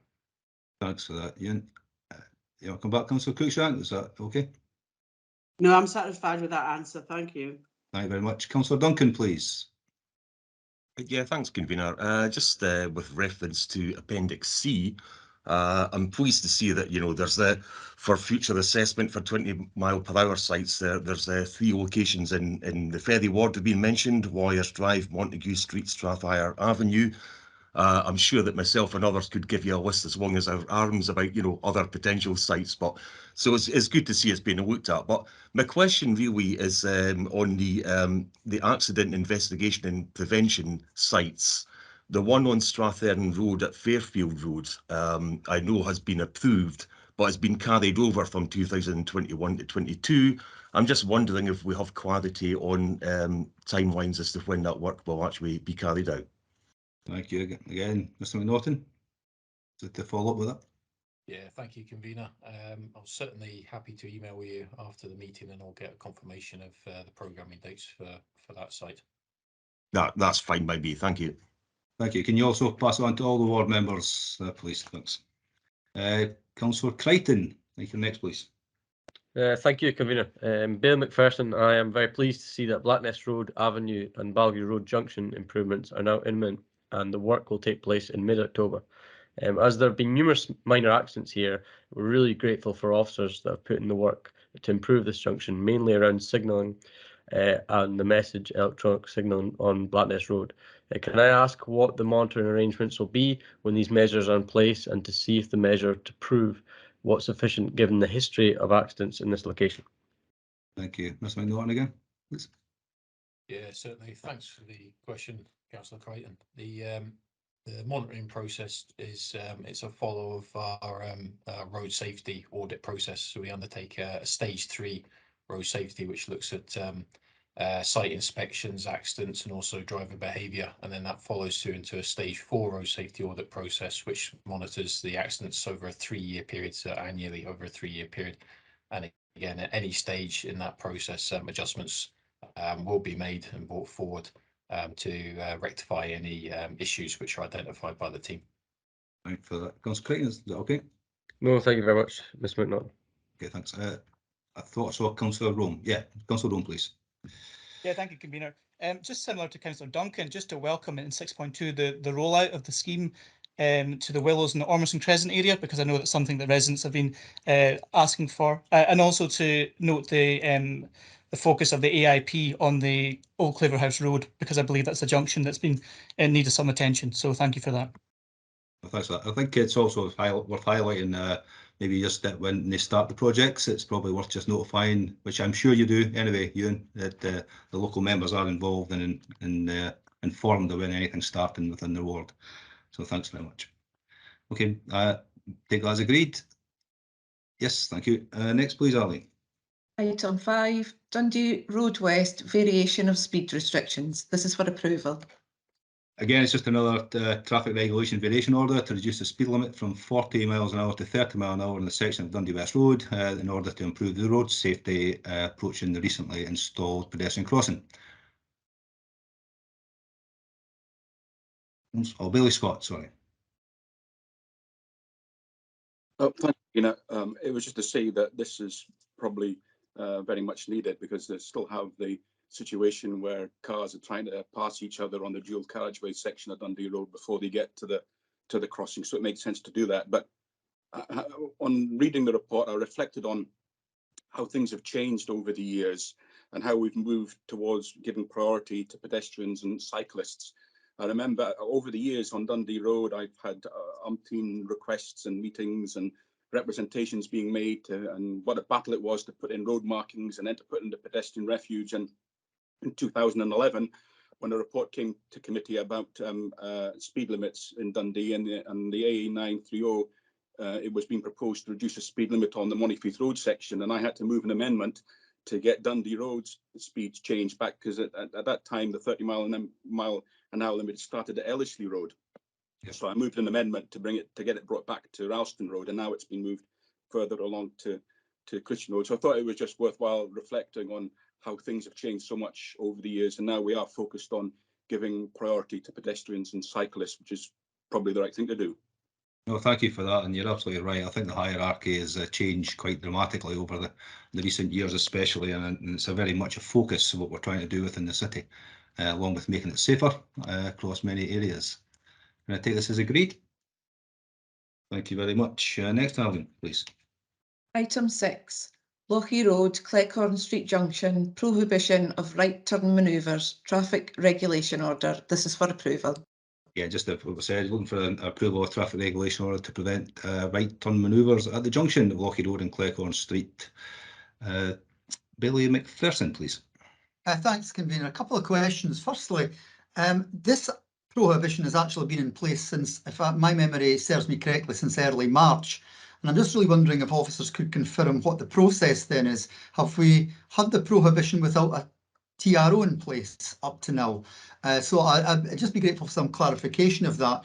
The other aspect, and I have to say I very much welcome the prohibition of these right turns. It's something that I have gone on about for a very long time, and I'm grateful to the executive director's predecessor who agreed to take forward these right turn prohibitions. My concern really is around the fact that a minority are disregarding the prohibition, and I've been in touch with the traffic safety team leader regarding this. Some of them are frankly undertaking dangerous manoeuvres, and I'd just be grateful for some assurance that the department is very closely monitoring this and the actions taken to ensure that we cut this out, because obviously we want everybody, every driver, not just the vast majority, but absolutely everybody, to be adhering to the prohibition. Absolutely agree with you totally. I go down that junction quite a lot and I see some crazy driving going on, and actually after I saw the report initially, the following day I saw somebody do exactly what's in the report. So I think it just goes to show that the team actually do follow up, following on from Councillor Crichton's comments to the last report, with the fact that they do follow up on any modifications or changes they do. But I'll let Mr McNaughton come back in again. Yeah, thank you, Convener, and thanks for the question, Bailey McPherson. In relation to your first point about the traffic regulation order, we don't, as a matter of course, do traffic regulation orders for prohibition of turns where we physically restrict the turn, which was what was in place previously. The history of this site is we actually reinstated a previous central reserve, which was there to about 10, 15, 20 years ago, to prohibit the right turns. And that wasn't actually subject to a traffic regulation order because it was physically restricted. What we experienced this time round, which we didn't have the last time that the central island was in, was these dangerous manoeuvres which have been identified. So to combat that, we've both extended the island to close the gap to mitigate part of it. And for the Rankin Street end, we've also introduced the traffic regulation order, which allows gives the police the enforcement powers to undertake that. Only other last point, we do review these sites and monitor them in conjunction with Police Scotland, and similar to previous comments about the road safety orders, this one will be subject also to the continuing 3-year monitoring post establishment for success, and again monitoring liaison with Police Scotland. Bill McPherson, you want to come back? Very grateful. That was a very concise and helpful explanation, Mr. McNaughton. I'm grateful for that. Thank you. Thank you for that. I see no more questions, so we'll take this as agreed. Yep, thank you. Next, Alan, please. Item 7, Discover Work Partnership Update. You have a report before you. I support the comments on the performance of the employability pathway, the commitment of undertaking employability funding for a competitive challenge fund, round 2 process undertaken by Discovery Work Partnership, and the extension of the pre-existing commitments to the challenge fund round 1, and the publication of the Discover Work strategy for 2022 to 2027. Amongst other positive developments, including improvements in the performance of the employability pathway, the report provides information on Dundee's third sector, forming one of the largest consortiums of employability providers in Scotland, with an aim to work as one in partnership with the council services, while simplifying the offers available to adults, young people and households, including those with physical and mental health conditions, disabilities, experience of care, convictions or any other offending history, etc. I see Councillor Cruikshank. You have a question. Thank you, Convener. I welcome the report updating us on the Discover Work Partnership. Now more than ever, the city needs to do everything in its power to help people to help themselves, so that they can better afford to put food on the table, keep the lights on and stay warm. Having read the report, I have some questions I'd be grateful if officers could answer. Of those who have been successfully helped into positive destinations, are there any particular industries or sectors who are benefiting from this support? And when it comes to identifying businesses to work with, are we suitably selective in terms of quality working practices, pay levels and so on? And are there any industries struggling for staff who the council could be reaching out to and working with for mutual gain? In particular, hospitality, accommodation, public transport have all been hard hit by a combination of COVID and Brexit. There's bound to be plenty of mutual opportunity here. Does the council foresee the worsening cost of living crisis forcing economically inactive people back into the looking for work again, especially since the numbers of people voluntarily leaving the labour market or retiring early has grown in the past 2 years since the pandemic? And would the council consider breaking down positive destinations into whether a candidate moves into a job which pays the real living wage and has job security and guaranteed hours? Thank you. Thank you. I know the Executive Director has been working hard on this one, so I'll pass it over to you, Mr. Presswood. Thanks very much, Convener, and a number of important questions there from Councillor Cruikshank. So the first one is what kind of jobs are opening up, and I think it's important to say that the backdrop for this activity is very, very positive. There's been something like 1,300 or 1,400 new jobs created over the past 2 years within the city, and that does allow us to start getting employability candidates into those roles very effectively. So I think members are aware of Social Security Scotland, NHS 24, Embark, BT, all recruiting people at the moment, and we would be supporting candidates to get into those kind of opportunities. I think all officers share Councillor Cruikshank's concern about ensuring that the principles of fair work are adhered to in terms of employers that we support, and I confirm that we would anticipate that all employers that we're supporting would be required to pay the real living wage and be a fair work employer. In terms of the point that Councillor Cruikshank has made about the sectors that we're targeting, both using this funding stream and using core funding, which the adult employability team has, we regularly organise a sector academy, and that will be to identify a sector which has recruitment challenges, as Councillor Cruikshank's highlighted, and then we will organise probably a week-long academy, which will start with the development of soft skills and helping employability candidates believe in themselves, a little bit of motivational work, some personal skills, just helping them get ready for the job market. Then after that, the employer will come in, tell them a little bit about the business and the type of roles which may be available, and then some harder edged professional development later in the week. And at the end of that, the employer will, for their part, provide a guaranteed interview, which we do think is important because it perhaps takes the stress out of applying for jobs. And even one employer has offered guaranteed jobs at the end of this this period. Now, that's really the first employer that I've heard of doing that. it is very much a pilot, so they don't want to be named at this stage, but that takes the stress out of it completely. A 5-week assessment, sorry, a 5-day assessment process, and then someone gets into a 12-month contract with the employer, which I think is superb. So the key sectors that we've covered, it would be the ones that Councillor Cruikshank's highlighted: public transport, hospitality, Tayside contracts. We've organised recruitment academies for NHS 24 and Social Security Scotland, and the distribution sector as well, just to name a handful of them. So I think that approach is very much a key part of the improvement that we're seeing in employability. Thank you for that. And I visited a few of the academies myself, and the actual people taking part in the academies are really enthusiastic about it and seeing the benefits from that. So, Councillor Cruikshank, would you want to come back? No, Convener. I'm very satisfied with the answers that Robin Presswood has given. Thank you. Thank you very much. Councillor Rome, please. Thank you, Convener. Just a couple of quick comments and then a question for Mr. Presswood. I think we really should highlight how fantastically successful this scheme has been so far, without ignoring the challenges that clearly still exist. But I mean, we're seeing great improvements in the number of people that are going into sustained employment after 12 months.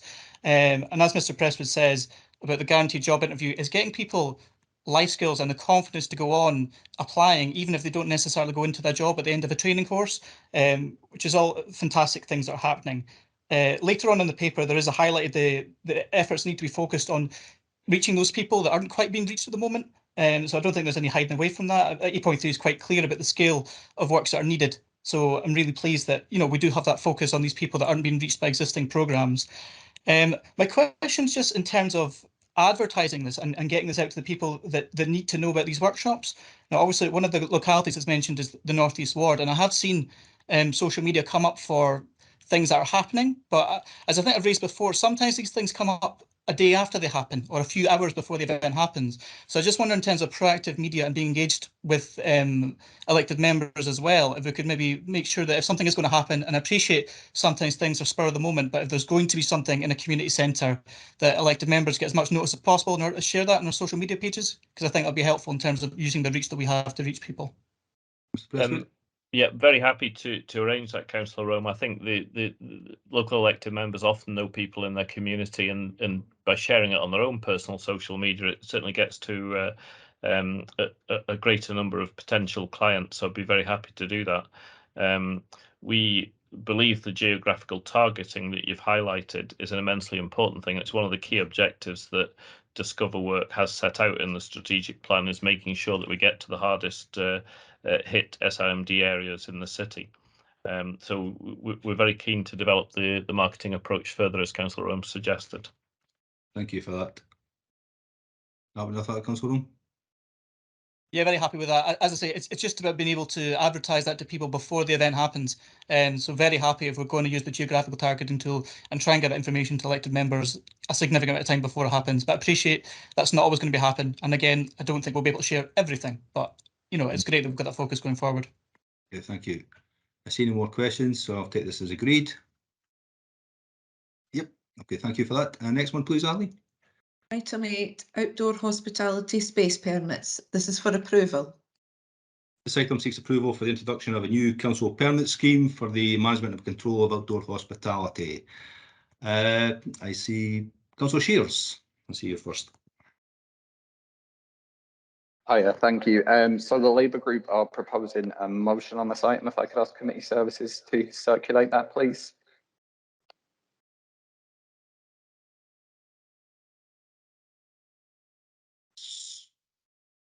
Sorry, Convener Bailey McPherson has a question. Can I suggest that we take the question before the Labour Group amendment is circulated? Absolutely. I don't think you've got a question there, Councillor Shears, there. You just got the motion. You have a question, Councillor Shears? No, it was just the motion. Okay, we'll come back to the motion, but if the Committee Services can hand it out, that would be, or send it out, that would be fantastic. Bill McPherson was just thanks, Convener. It's really irrelevant whether Councillor Shears had a question or not, because if we take it in the correct order, I was actually in first, Convener. I'm happy. Sorry to interrupt you, but on my system you were. That's the internet's problem, not mine. Sorry about that. Well, the point I would make, and our group is minded to move a deferral of this item. Not that we're against the principle of standards and having these, but this sits within a regime of other things such as licensing for premises that sell alcohol, with the planning easement ending, the costs of planning consent. We have real concerns about the costs. And it's with that that I come to my question, and that's really around the fact that the report gives no indication as to how the fees have actually been calculated. It alludes to what the fees will be in 14.2, but does not indicate how they have been calculated. And I would be grateful for some detail from the officers as to how they've actually calculated the fees that are alluded to in the report. Okay, thank you for that. Mr. McNaughton, would you be the best person for this one? Yeah, thank you, convener, and thank you for the question, Bailey McPherson. We have undertaken a cost assessment of the value that's implicated with the permit scheme, and again the overall value against the cost recovery position of the resources which we're currently deploying and envisage deploying to the management of the permit scheme. So it's a cost recovery aspect that the calculation is based on the existing number of occupation that we have from these premises. Thank you, McPherson. Would you like to come back? Yeah, I do feel that some detail of that should have been contained in the report. I would just reiterate the point. It's our intention to move deferral. Having said that, we're happy to look at the Labour motion before so doing. Okay, thank you for that. Next question would be Bailey Scott, please. There are some locations that occupied public space during COVID that won't meet the criteria here, and I understand that they were going to be getting reviewed. Is that a separate review that's been undertaken for those premises, or are they going to be included in this application process? The relaxation for COVID regulations was, if I recall, was September, but I think I'll bring in Mr. Hamilton. You'll be able to clarify that one from the planning perspective. Thank you, convener. I would confirm that the flexibility in approach was a response to the COVID pandemic, and that flexibility does end at the end of this month. Okay, thank you for that. Is that have enough, Bailey Scott? No, thank you for that. Okay, Councillor Coleman. I just want a second, Billy McPherson. We'll get to that stage shortly, yes, I think I maybe jumped the gun a bit. I apologise, convener. No problem. So we'll go back to Councillor Shears. See, I think everybody's got the motion being sent to them. Would you like to speak to the motion, Councillor Shears? Yeah, thanks, convener.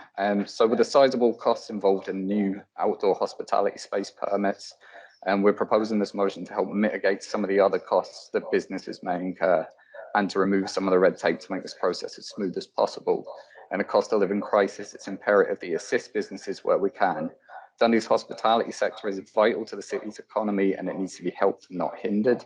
The outdoor spaces were encouraged during the pandemic and they kept people in employment, and they're also immensely popular with the patrons of these businesses. So we're suggesting to amend 6.2 and 7.8, and these would be amended to remove the ban on advertising. So hospitality businesses, they're often given things like beer mats, parasols, glasses, and other things by breweries or other suppliers for free or at a heavily discounted price. And these would be branded. So these amendments would remove the restriction on advertising the services and products within the outdoor spaces, and it allows businesses to use these items freely, especially parasols and canvas barriers. And by allowing establishments to use these, it will severely cut overhead costs. So I checked the cost of these items on the industry supplier Nisbets, and just the basic items. So in terms of costs, you're looking at between £50 and £70 for a parasol base, 130 to 230 for a basic suitable parasol, £60 to £100 for barrier posts, and £70 to £100 at 1.4 metres of canvas barriers. So for a reasonably sized outside hospitality space, for businesses to have the blank advertising free items, it could cost them over £1,000. at a time when costs are rapidly rising and people's disposable income to spend within these businesses is rapidly decreasing. And we've also suggested amendments to 7.1, 7.6 and 8.2. All these amendments do is remove reference to the colour out with reflective colours due to safety concerns and the uniformity of things like furniture, cutlery and crockery. The thought that a licence for an outdoor space could be challenged, revoked or denied due to a mismatch in plates or chairs at a time of incredible uncertainty for the industry isn't really one that bears thinking about. So in its current basis, we believe the policy suits very large national businesses who can absorb these costs and may potentially monopolise outdoor hospitality, or putting small local businesses at the behest of red tape and huge overhead costs, which could see them forced to be closed and put jobs at risk. The Labour Group supports this policy overall. However, we believe these small amendments, which don't change much, but we think they will change enough to make a big difference, make it easier for smaller businesses to gain a licence, cut overhead costs and ensure the industry continues to thrive within the city. So I'd ask that you approve this motion. Thank you.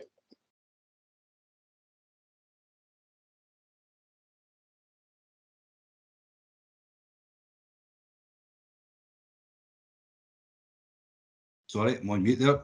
Mr. Merry, sorry, I see you got your hand up. Thank you, convener. I was going to suggest for the committee's consideration that given that Bailey McPherson indicated that the Liberal Democrat group would consider the Labour amendment before deciding to put forward or not to put forward the motion for deferral, that you ask Bailey McPherson whether in light of the Labour group motion he does intend to move deferral, because if so, convener, I would suggest that the motion for deferral be taken first. And if that motion is passed, then obviously the matter will be deferred. If that motion is not passed, the committee could then move on to consider the substantive Labour amendment. Thank you, convener. No, thank you very much for that. It's really welcomed. Bill McPherson, have you any comments? Actually, convener, thanks, convener. In a way, Councillor Shear's motion makes my point. We will continue to move deferral, and if I could very, very briefly explain why. We have considerable concerns about the cost encumbrance of this, in addition to licensing costs for premises that sell alcohol, and as has been alluded to, the planning easement ending this month, planning consent costs, architect fees, planning costs, and so on. Excuse me, it comes at a time when I spoke to a business. Bill McPherson, excuse me a second. Someone's got their microphone on and it's breaking up from what you're saying. Could you make sure all the microphones are off, please? Thank you. Sorry, Bill McPherson, can you go ahead, please? No, thanks for that, convener. I spoke to a business recently who have almost a 5-fold increase in their energy costs. It's a really worrying time, particularly for small business. I'm concerned about the fact that the additional costs in this are not quantified as to how they've been calculated. And I have a concern that the perception out there is that the council could be in a parallel universe, imposing additional financial encumbrance upon small businesses in Dundee at a time when they're faced with so much more. I suppose my point about Councillor Shear's motion, and if it comes to that and we were to lose on a deferral, we would support the points that he makes about cost. But the point I would say is, in a way, it makes our point. We feel that this doesn't come in until April 2023. I think we're all agreed as to the general principle of ensuring that there is proper standards for these things. But we feel that this would have been much better tackled by having a member briefing to discuss all these issues and coming to an agreed way format. This is something we shouldn't really be dividing over, but I feel that the report is a bit thin on how the costs have been calculated. It doesn't really go into the dovetailing of licensing, planning, and this particular permit scheme. And I feel this would have been much better, and our group feels very strongly that this would be much better approached by deferring this for a month, having a briefing, allowing elected members to raise a whole host of questions, including some of the detailed ones, to be fair, that Councillor Shears has put forward tonight. So that's why we feel, not in any negative way, but just simply that it makes a great deal of sense to defer it for a month, allow all these discussions regarding the detail and the cost to be discussed by members in a briefing with the officers, and hopefully bring back something that we can all agree with rather than something that we would divide over. So that's the rationale for us wanting to move a deferral tonight, convener. Thank you. Thank you. And bear in mind what Mr. Sorry, I've got my computer's acting up. Sorry. Bear in mind what Mr. Menny has just said. I think we'll just stick with the deferral for the moment. And Councillor Coleman, would you like to second Billy McPherson? Because I'm minded not to do this and minded just to go ahead with the report. I had to second Bailey McPherson, please. I've nothing further to add to what he's already said. Okay, thank you. I'm minded just to go ahead with the report as is before we talk about the amendments proposed by Councillor Shears. So I will not go for a deferral. So we'll just move forward, please, Arlene. Convener, do you Can have I a seconder? there, please? Something up. I see Councillor Rome's put his hand up. Yep. Thank you. Okay, so the motion by the convener, seconded by Councillor Rome, is approval of the recommendations in the report. The amendment by Bailey McPherson is, seconded by Councillor Coleman, is deferral of the report. Convener. Motion. Councillor Alexander. Motion. Councillor Anderson. Sorry, motion. Lord Provost. Motion. Deputy Lord Provost. Motion. Bailey Dawson. The motion. Councillor El Nakla. Motion. Councillor Hunter. Motion. Councillor Lynn. Motion. Bailey Roberts. Motion. Councillor Rome. Motion. Bailey Sawyers. Motion. Councillor Short. Motion. Councillor Smith. Motion. Councillor Toland. Motion. Councillor Cruikshank. No vote. Councillor Finnegan. No vote. Councillor McHugh. No vote. Councillor McKirvin. No vote. Councillor Malone. No vote. Councillor Scullin.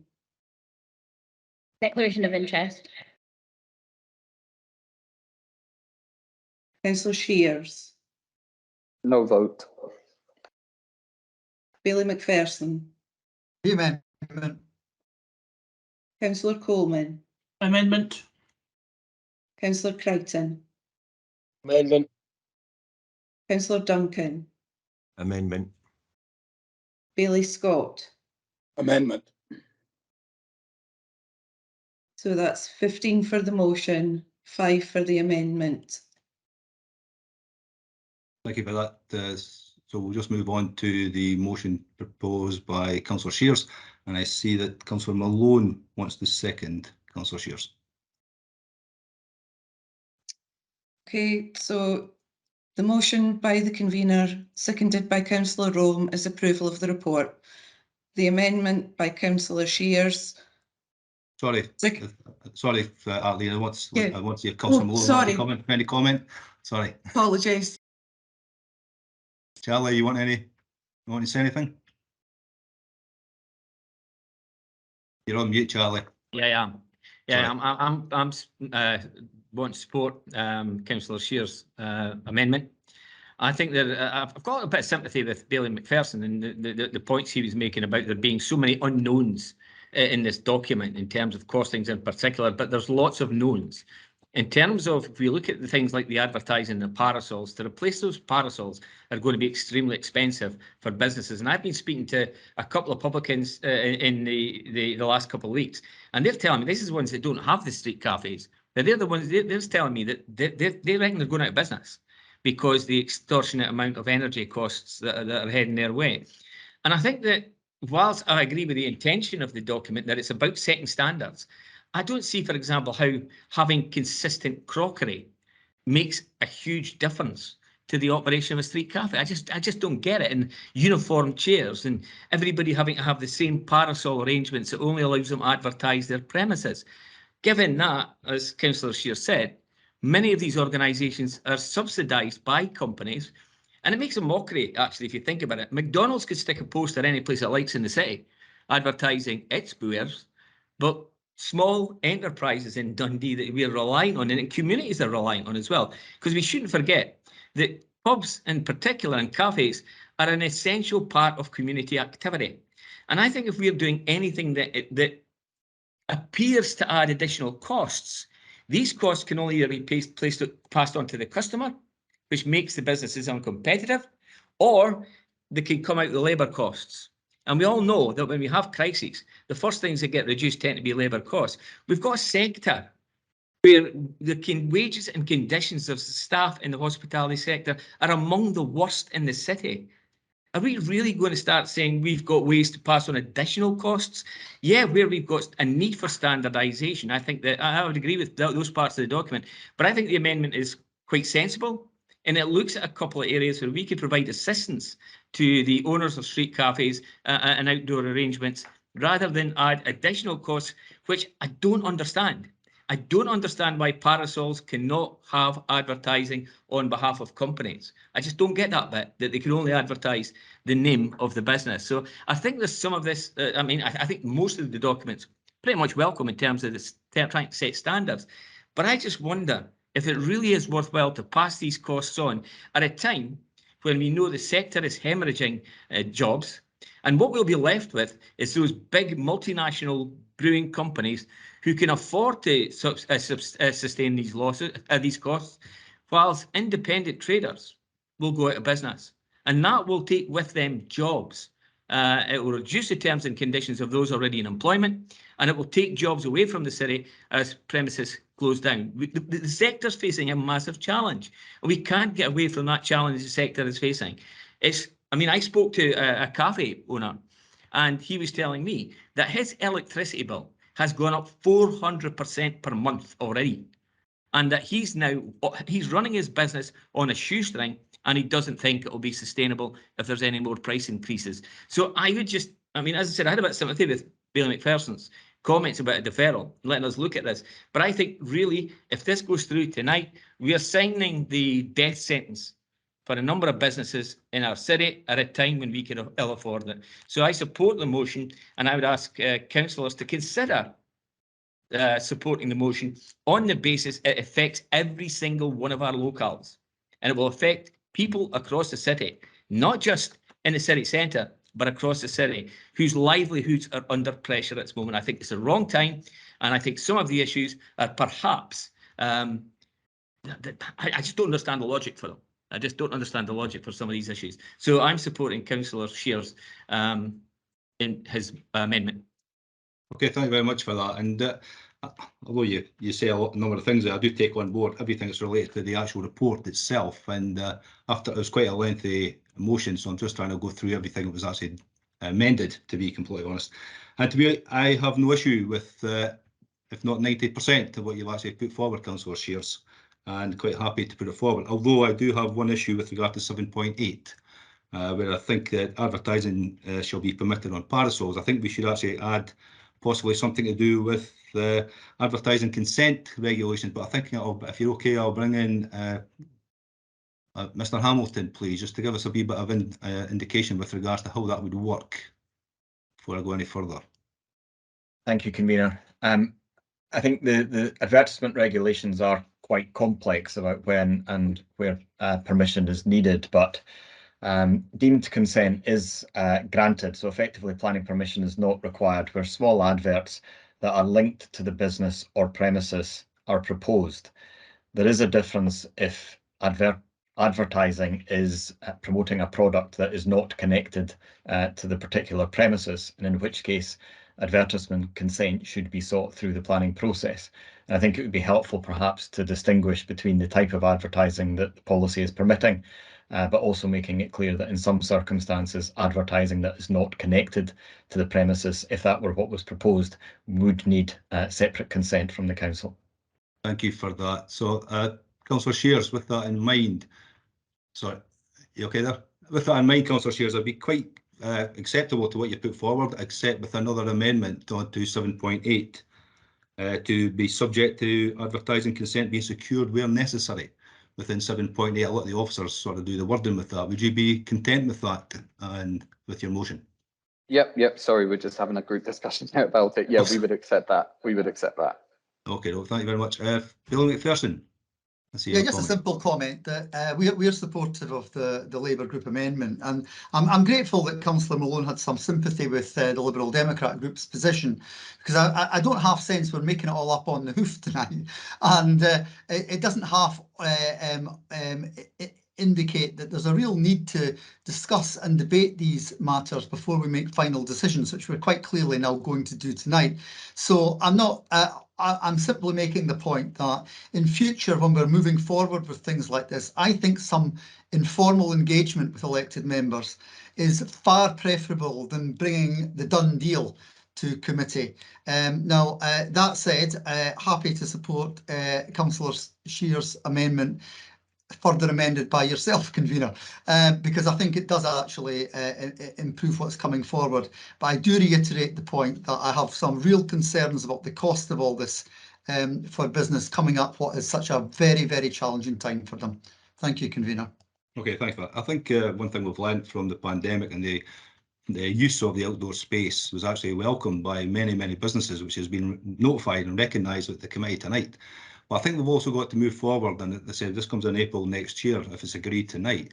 But it's making sure that it's also safe and convenient for people to actually sit outside, because we've got a lot of outdoor space outside buildings, and this is just ratifying exactly what we need to do and be prepared for that going forward. Yes, there is challenges, I take that on board. However, we've got to look forward to the positive side and make sure we set a high standard of safety, cleanliness and quality of what we're trying to offer within the city. And I'm sure everyone would agree with that. Councillor Alexander, please. Thank you very much, convener. It'll come as no surprise that I'm supporting your position. Just to add a couple of comments, I suppose, to come back on something Bailey McPherson said in terms of that discussion piece. I would simply make the point that we do have the ability in advance of this committee to consider the report. And as you know, and I think I speak for you, Mark, have an open door policy. So if any elected member wishes to discuss any paper in advance of the committee, then we are more than happy to have that discussion to consider any points being made in advance of this evening. So I simply make that point. To go back to the substance of the report before us, I think it's a very sensible report in terms of what it seeks to do in making sure that we have a clear regime in place that provides clarity around the application process. And ultimately, it is only about covering those associated costs, because I think we all realise that local government finances, the way they are at this point in time, we need to make sure that we're using our resources wisely. And clearly, we were debating not that long ago approximately £1 million of support for citizens in the city who are equally struggling. So there is a vast amount of work underway to ensure that we use our resources in the right way. And I would simply make the point that if you look at one of the figures, for example, on unlicensed properties, £200 for 24 chairs equates to 2 pence per chair per day. So I don't think we're talking about exorbitant sums here. I absolutely accept the point that any costs are additional, but I think this is purely about making sure that we cover the associated costs with the scheme that's been detailed within this report. And I think your proposal, your acceptance of the amendment on the basis of, again, seeking to come to a position where we are unanimous is very helpful and sensible in the circumstances. So thanks, convener. Thank you for that. And yes, my virtual door and my real door are always open to anybody who wants to come and discuss any of the reports and anything else they want to talk about regarding the city. So thanks very much for that. So we'll take that as agreed with the amendments as agreed. Agreed. Great, thank you for that. Next, please, Arlene. Item 9, tenders received by Head of Design and Property. This is for approval. Yeah, a number of tenders here with a combined expenditure of 776,000 for consultancy work.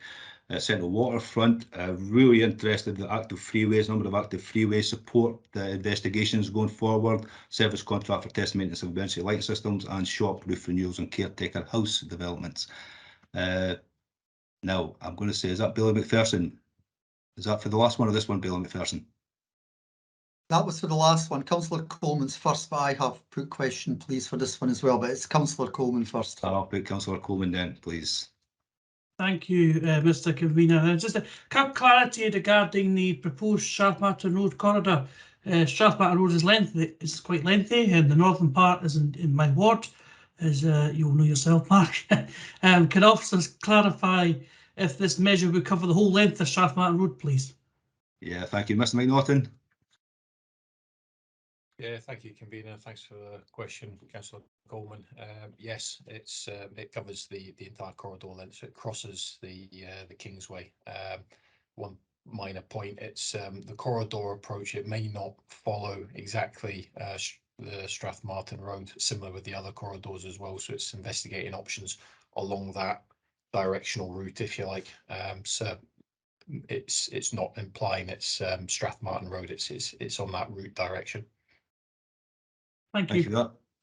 Also goes through my ward as well, Councillor Coleman, so I'll be very interested to see how that one progresses. Billy McPherson, please. Thanks, Convener. My question's around the Hawkhill Perth Road corridor proposal. I don't wish to appear negative in any way, because I think we're all supportive of the general principle of this and the other proposed projects. However, there was a great deal of disquiet about the infrastructure that was put in terms of cycling provision in the western end of Perth Road and Nine Wells Avenue under Spaces for People. Not that people were against the rationale of having the cycle route, but the way in which there was a lack of consultation. That's not a criticism. It was done under Spaces for People during COVID. I think we all understand that. But there were a number of amendments to the scheme that were thereafter required about floating islands and lining, and I'll not bore you with the numerous issues raised by cyclists, pedestrians and car drivers as well. So I'm just really wondering if we can have some assurance that as this moves forward, we'll have a much better method of engaging with the public and getting feedback before this is put in place. I don't want to appear negative in any way, because the principle of this is absolutely splendid. It's just to get the assurance that we will actually have a good level of engagement and consultation with the public. No, I agree with you. I think touching on the fact that one was through the pandemic and this one's under what would be normal circumstances, I'm sure that would be the case, but I'll bring Mr. McNaughton in just to confirm. Yeah, thank you, Convener. Yes, Bailey McPherson, the exercise, the option appraisal will include consultation with community groups, ward members, statutory consultees like the police and so forth as well.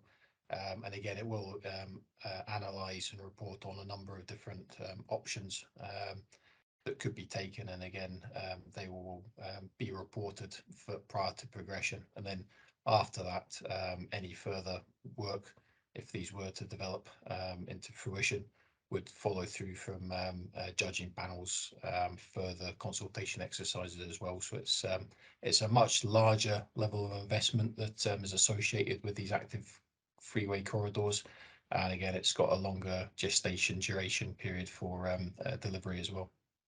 Okay, thank you for that. Bill McPherson. That's just very helpful reassurance, Convener. I'm grateful to Mr. McNaughton. Thank you. Thank you.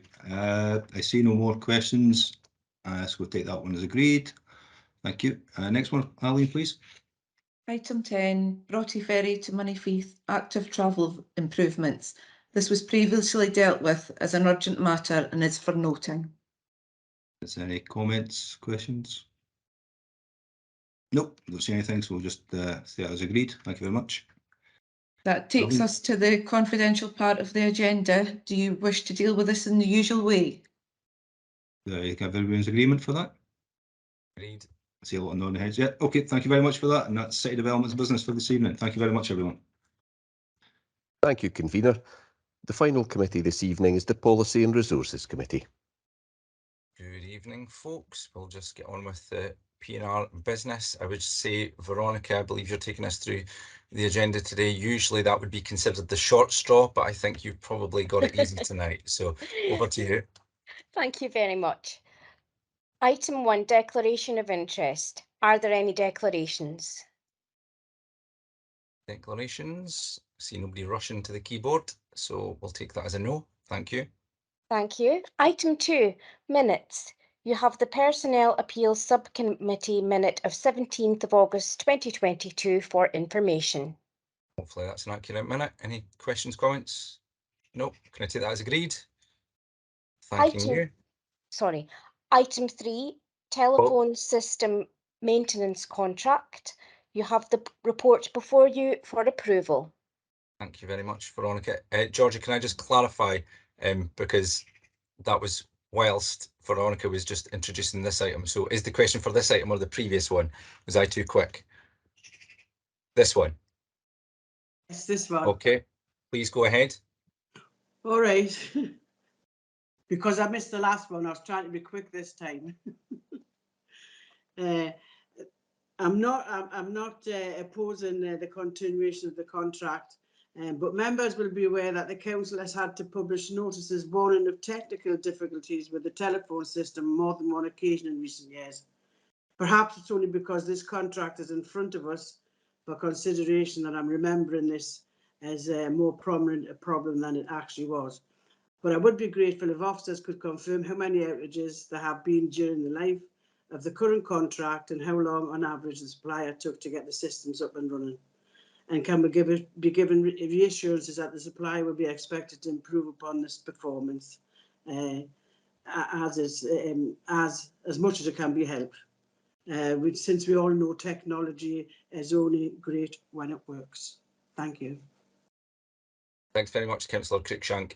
I'll defer to officers in a moment. I would just simply remind members that if we've got detailed questions that might require a little bit more investigation, if we could ask them in advance so that officers are prepared, because I doubt, although I will be pleasantly surprised and I'll eat my hat if Robert has those detailed figures on the number of outages and how long they lasted off the top of his head. I would also say that I think it's an important point that you make in terms of the integrity of our IT systems, and I know that that has been something that officers have been working on, particularly during and after COVID. The resilience of council systems is incredibly important, and there's been extensive work over the last few years, including the migration of systems to more cloud-based systems, which I think again add a layer of resilience. And unfortunately, sometimes the challenge is we've got 7,000 employees, and when you've got 7,000 people all trying to use technology at the same time, it can fall down on occasion. But Robert, I'll defer to you on the substantive point. So thank you, Convener. I can certainly assure you that as part of the contract, we're looking at robust arrangements. If I may, I'll invite Jackie Capel, who'll be more familiar with the operational matters, just to see if she can give you an update on performance. But if not, we can circulate that information separately. Thanks very much. Jackie? Yeah, hi. Thank you, Convener, and thank you, Councillor Cruikshank, for the question. I don't have those details to hand about how many outages that we've had, but what I will say, it wasn't actually the Avaya contract that caused the most recent outages. I'm aware of two that we've had sort of fairly recently that I think will probably be in your mind, and these were actually down to BT issues and not the contract with Avaya. But I'll certainly get you that level of detail back to you as soon as possible. Thanks, Jackie. Are you happy with that, Councillor Cruikshank? Yeah, I'm very happy with that, and I take note of what you said, John. Thank you. Thanks, Georgia. Thanks. Bailey Scott. The way the subscription license works, does that mean that we are paying a fee for each phone or each line that's in use? And if that's the case, do we have a process in place to make sure that any phones or lines that aren't being used are taken out of commission, so we're not paying a fee for a phone or a phone line that's never been used? Thanks for the question, Derek. I will defer, I think, to Jackie in the first instance.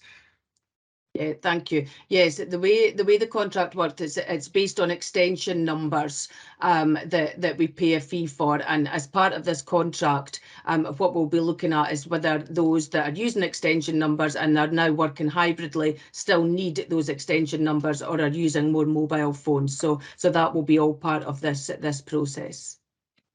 Okay, thank you. Is there any other questions on this item? Nope. Can I take that as agreed? Okay, thank you very much. That is all the business. You get some of your evening to yourself. Very much appreciate your time and have a good week, everyone. Take care.